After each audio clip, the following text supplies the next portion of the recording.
Durante séculos, o povo viveu sustentado por uma promessa.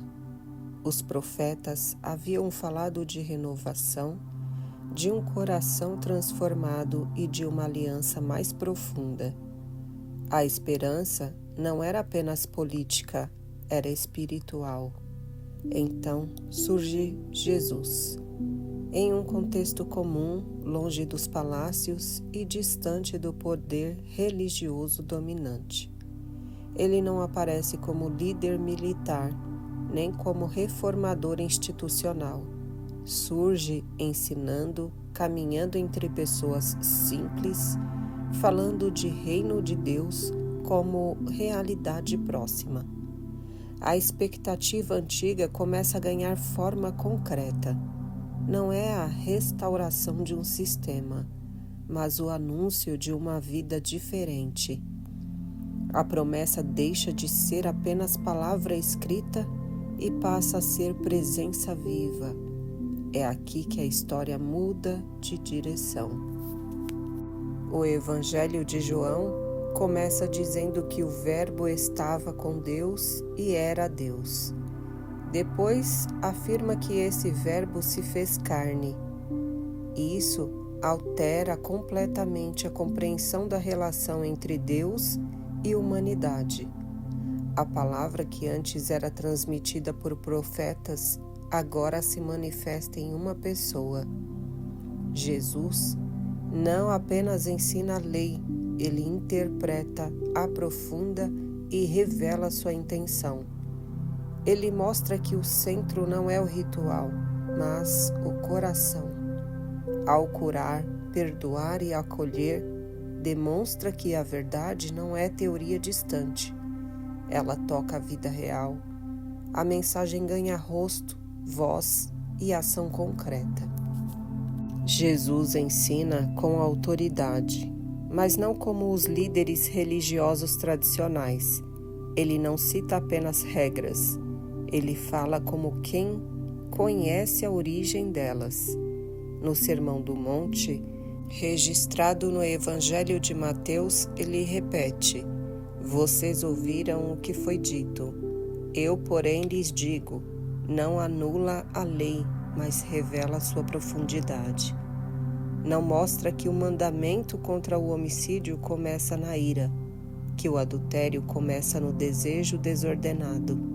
Ele desloca o foco da ação externa para a intenção interna. A transformação deixa de ser superficial, passa a atingir o pensamento, a motivação e a escolha silenciosa. Assim como os profetas, Jesus confronta estruturas rígidas. Ele questiona líderes que priorizam tradição acima da compaixão. Cura no sábado, aproxima-se de excluídos e denuncia hipocrisia. Não rejeita a fé de Israel, mas confronta o uso distorcido dela. O problema não era a lei em si, mas a forma como havia sido aplicada. Quando regras se tornam instrumento de opressão, perdem sua finalidade. Jesus não destrói a base espiritual do povo, ele a purifica. Esse confronto provoca resistência intensa. Quanto mais clara a mensagem, maior a oposição daqueles que se sentem ameaçados. O centro do ensino de Jesus é o reino de Deus. Não é território geográfico nem sistema político. É realidade que começa no interior da pessoa. Ele fala de arrependimento, perdão e transformação. Fala de amar inimigos, servir em vez de dominar, confiar em vez de acumular ansiedade. O reino não é imposto, é acolhido. Essa proposta rompe expectativas de poder externo e aponta para a mudança interior profunda. A promessa dos profetas sobre um coração renovado começa a ganhar forma prática.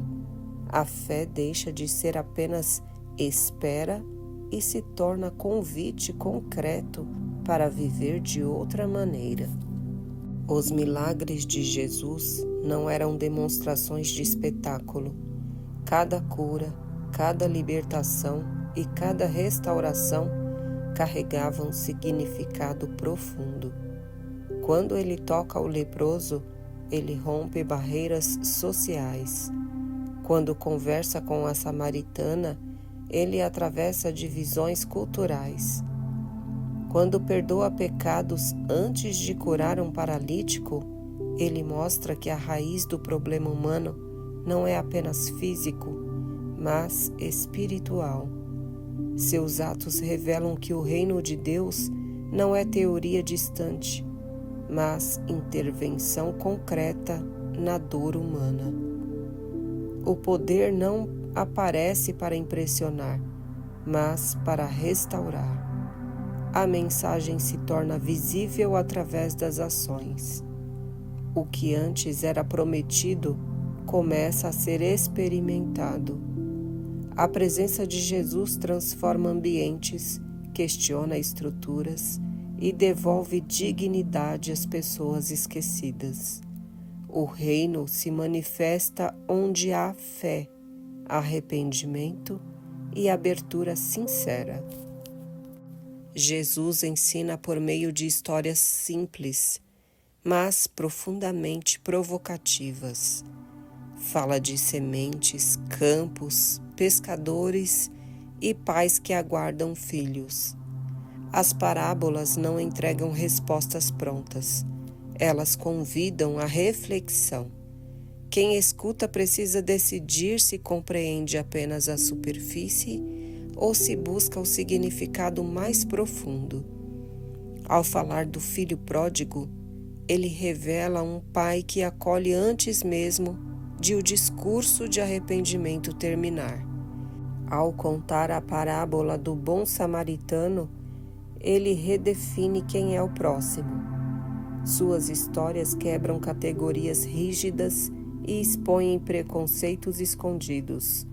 O ensinamento não é imposto, é plantado. Cada parábola funciona como espelho. Quem escuta precisa se reconhecer dentro dela. Assim, o reino não é apresentado como regra fria, mas como transformação que começa na percepção e se estende para o comportamento diário. Quanto mais clara se tornava a mensagem de Jesus, maior era a tensão com as lideranças religiosas. Ele não rejeitava a lei, mas mostrava sua intenção original.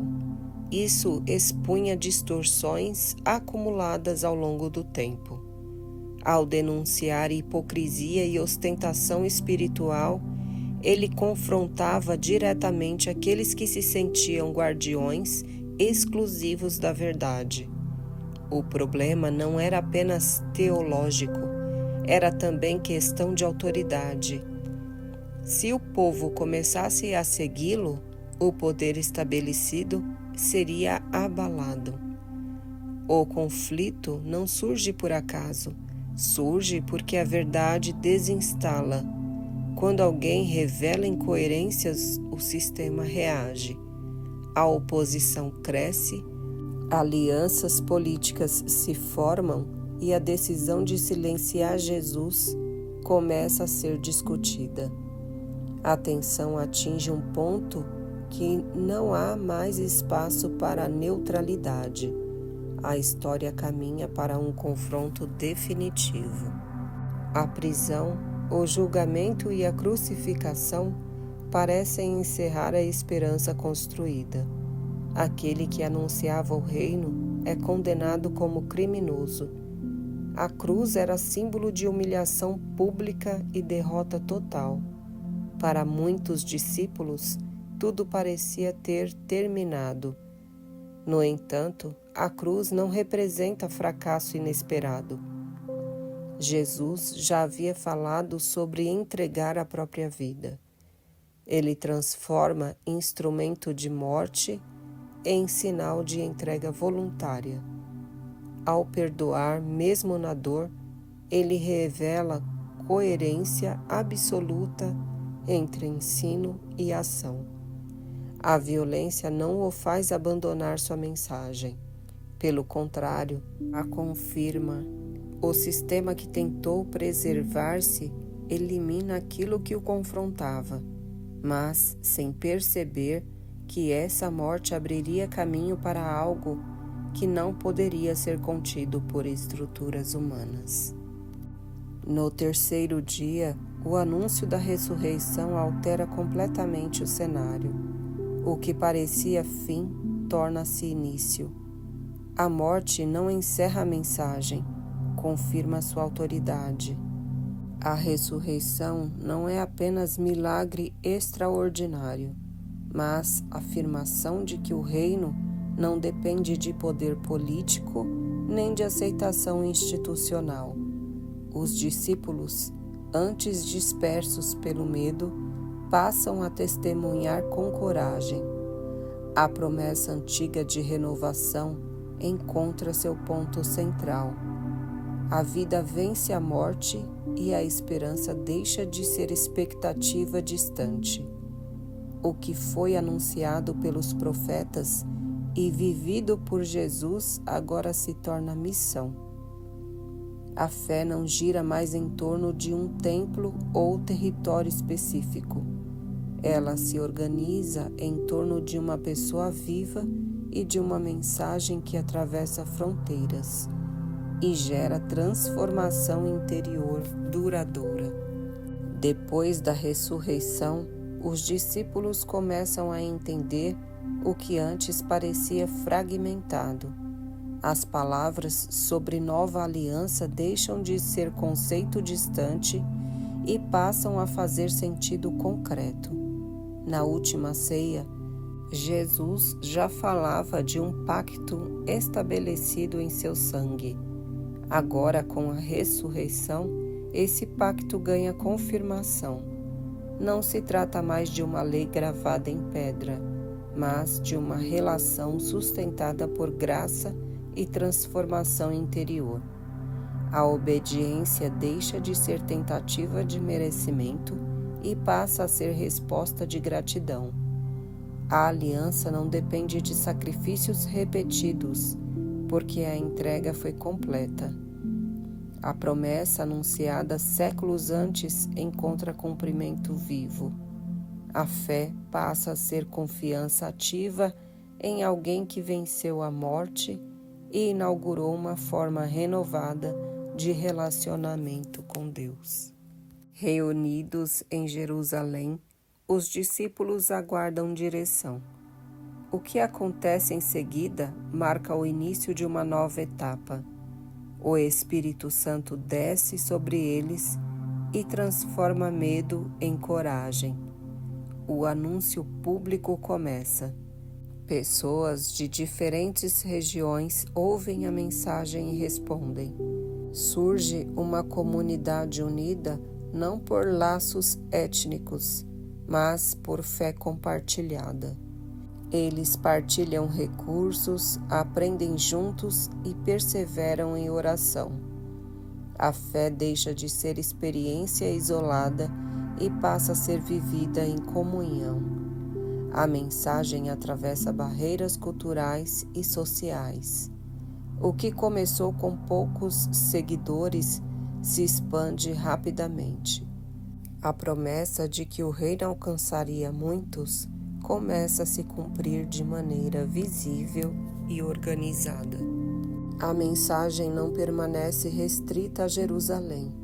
Perseguições dispersam os discípulos, mas aquilo que parecia ameaça se transforma em expansão.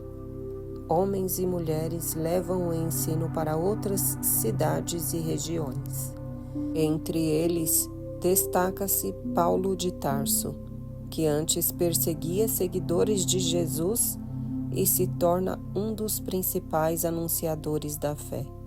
Ele viaja, escreve cartas e estabelece comunidades em diversos territórios do Império Romano. A fé ultrapassa limites culturais e rompe distinções rígidas entre judeus e gentios. A promessa feita a Abraão de alcançar todas as nações começa a ganhar alcance amplo. A mensagem deixa de ser local e se torna universal. Com a expansão, surgem perguntas importantes. Se a salvação é fruto da graça, qual o lugar das obras? Se a lei não é mais meio de justificação, como viver de forma coerente? As cartas apostólicas enfrentam essas questões. A resposta não elimina a responsabilidade, redefine sua base. A transformação interior produz mudança prática. O amor se torna cumprimento da lei. A liberdade não é licença para a desordem, mas convite para a maturidade. A fé não anula a ética, aprofunda-a. O centro não é esforço para merecer, mas vida transformada que reflete o caráter de Cristo. O ensino se organiza, comunidades se estruturam e a identidade cristã começa a ganhar contornos mais claros dentro da história. Ao final dessa etapa, a fé cristã não gira em torno de território, templo ou sistema político. Ela se organiza em torno de Cristo vivo. Ele é apresentado como cabeça da comunidade, fundamento da esperança e referência para o modo de viver. A promessa de renovação do coração encontra realização contínua naqueles que seguem seus ensinamentos. O Verbo que se fez carne não apenas iniciou um movimento, estabeleceu um caminho que atravessa gerações. A história não termina aqui. O anúncio continua, a missão se amplia e desafios surgem ao longo do tempo. No próximo episódio, avançaremos na cronologia para compreender como essa mensagem se desenvolve nos primeiros séculos e enfrenta novas tensões dentro do mundo romano. Com o crescimento da nova comunidade, surgem também conflitos internos, diferenças culturais, interpretações distintas e expectativas variadas começam a aparecer. Nem todos compreendem da mesma forma o alcance da graça ou a relação com as tradições anteriores. Alguns desejam manter antigas exigências, outros defendem liberdade mais ampla. A unidade passa a ser testada. Reuniões são realizadas para discernir caminhos comuns. Decisões são tomadas com base no testemunho dos apóstolos e na experiência vivida entre os novos convertidos.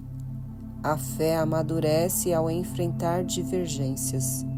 Não se trata de ausência de conflitos, mas de aprender a resolvê-los sem perder o centro. O foco permanece em Cristo. A comunidade entende que preservar a essência é mais importante do que impor uniformidade absoluta.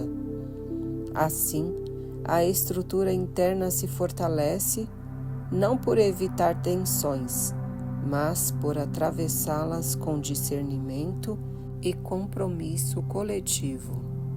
À medida que a mensagem se espalha, cresce também a oposição externa. Autoridades religiosas e políticas passam a enxergar o movimento como ameaça à ordem estabelecida. Prisões, interrogatórios e até execuções tornam-se parte da realidade dos primeiros seguidores.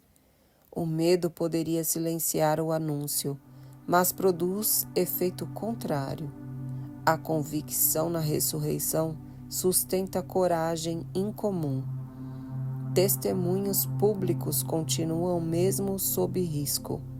A perseguição não destrói a fé, purifica motivações.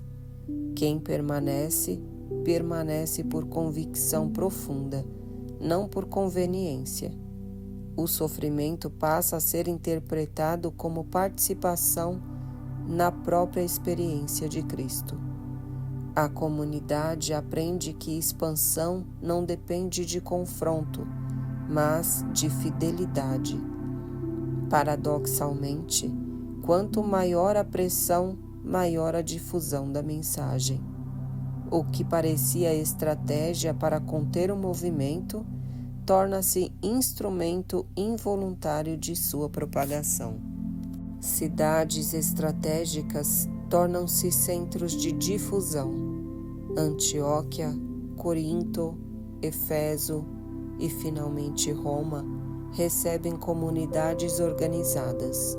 No coração do poder imperial, a mensagem ganha visibilidade surpreendente.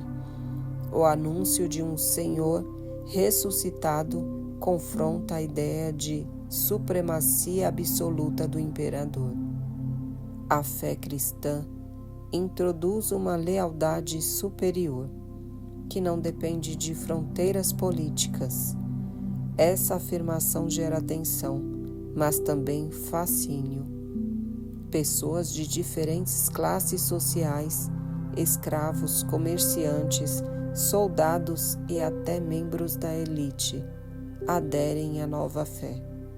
A comunidade se torna diversa e multicultural. O reino anunciado não pertence a uma etnia específica. A universalidade se torna característica marcante. A mensagem atravessa estradas romanas, portos comerciais e redes familiares. O império que buscava uniformizar culturas acaba servindo de infraestrutura para a expansão de uma fé que transcende sua própria autoridade. Com comunidades espalhadas por diversas regiões, surge a necessidade de orientação contínua. As cartas apostólicas cumprem esse papel. Elas abordam dúvidas práticas, corrigem distorções e aprofundam o entendimento. Questões sobre ética, liderança, dons espirituais e esperança futura são tratadas com clareza pastoral. A fé começa a ganhar linguagem mais organizada. Conceitos como justificação, reconciliação e nova vida são explicados de forma consistente. As cartas preservam unidade doutrinária, mesmo à distância. Elas também revelam humanidade, conflitos reais, correções firmes e encorajamentos sinceros. A comunidade aprende que maturidade exige formação contínua. A fé não é apenas experiência inicial intensa, mas caminhada progressiva. A escrita torna-se ferramenta fundamental para consolidar identidade coletiva e transmitir ensinamentos às gerações seguintes. Alguns líderes enfrentam destino extremo. Entre eles está Pedro e também Paulo de Tarso, que, segundo a tradição, foram executados em Roma. A morte desses líderes não encerra o movimento, fortalece seu testemunho. O martírio comunica convicção inabalável. A disposição de morrer pela fé gera questionamento profundo entre observadores. O sangue dos mártires se torna semente. Comunidades continuam a se reunir, muitas vezes em segredo. A esperança na ressurreição sustenta aqueles que enfrentam perda. A liderança não se concentra mais apenas nos apóstolos originais.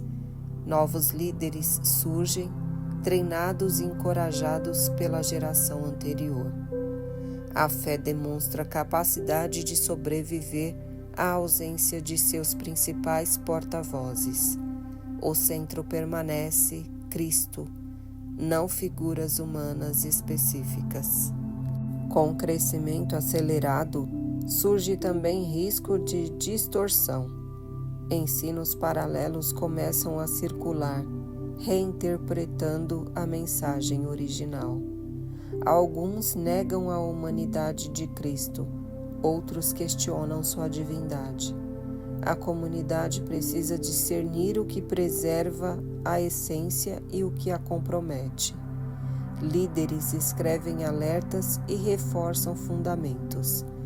A identidade cristã passa a ser definida com maior precisão. O equilíbrio entre verdade e amor se torna essencial. A fé amadurece ao aprender a proteger sua mensagem sem perder compaixão. A clareza doutrinária não nasce de especulação abstrata, mas de necessidade prática de preservar aquilo que foi recebido desde o início. Assim, a tradição apostólica ganha valor como referência confiável. Em meio a pressões, perseguições e desafios internos, a esperança futura permanece viva. A expectativa do retorno de Cristo alimenta perseverança. Essa esperança não incentiva a fuga da realidade, mas fortalece compromisso no presente. A promessa de restauração completa orienta escolhas diárias.